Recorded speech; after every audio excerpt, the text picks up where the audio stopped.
everyone, welcome to the USA Pan Kitchen. My name is Nikki and today we're going to be making nachos on our USA Pan half sheet pan. So let's get started.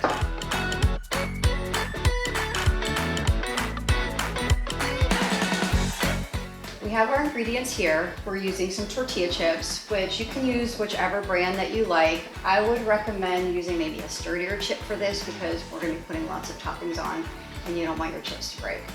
Also here I've got 1.5 pounds of ground beef that I've browned with about 3/4 cups of onion. Then I added some seasoning to this. I used chili powder, salt, pepper, onion powder, garlic powder, paprika, and some oregano. If you like things spicy, you can also add in some red pepper flakes to that. And over here I have some cheese that I have shredded. I have some cheddar and Monterey Jack.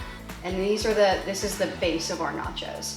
And the reason why I love using a sheet pan to make nachos is because of the surface area. I mean, look at all this space that you have. And that way you are left with no naked chips, because who hasn't been to a restaurant and you're served nachos and they're on a plate or a platter and they're piled high with the toppings on top and there's naked chips underneath. So with our half sheet pan, you won't have that problem.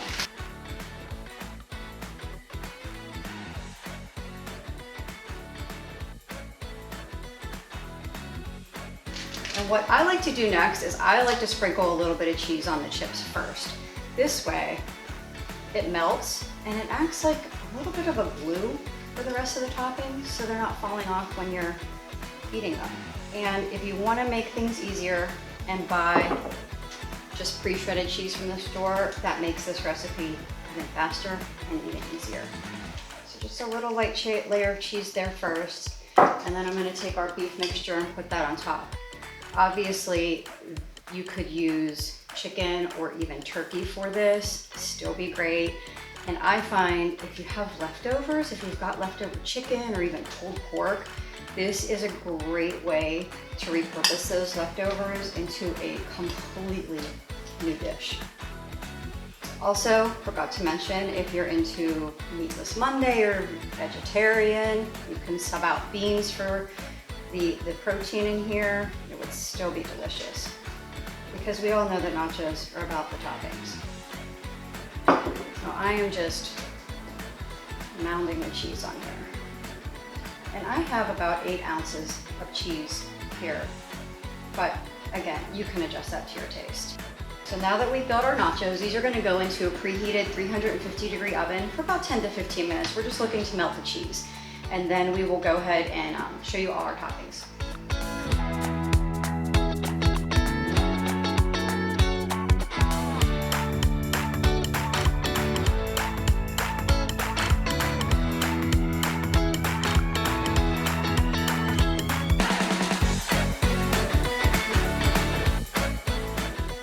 So these have been in the oven for about 10 minutes, just to melt the cheese and heat up the beef. So now we are going to build our nachos with all of our toppings. Here I have some shredded lettuce, some pico, sour cream, some black beans, some jalapenos, some scallions, and some cilantro. Of course, you can customize this and use whatever ingredients that you like, that your family likes. Really quickly, I really want to show you why I also love making nachos on this pan is the awesome non-stick that this has. So we have lots of obviously cheese, gooey melty cheese on this, and I can go in here with my spatula and just pull that off, and look how clean that pan is.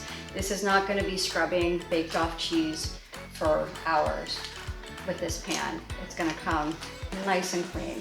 So now we're going to go in with lettuce on the top here. And this is one thing that you could have prepped the night before you need it. You could have all your toppings prepped in the refrigerator. You could have your meat cooked and in the fridge. And then when it comes time that you want to serve this, all you have to do is assemble it, bake it, and then put your toppings on.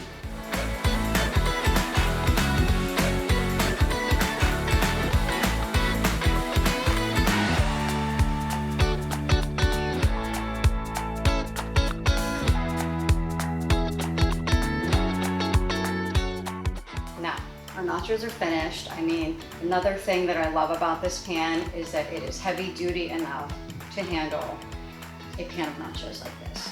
I mean, that is one hefty pan of nachos that I think you and your family or your friends are going to enjoy. Thank you for joining me today as we made one of my favorite snacks in one of my favorite pans. This is Nacho Day here at USA Pan.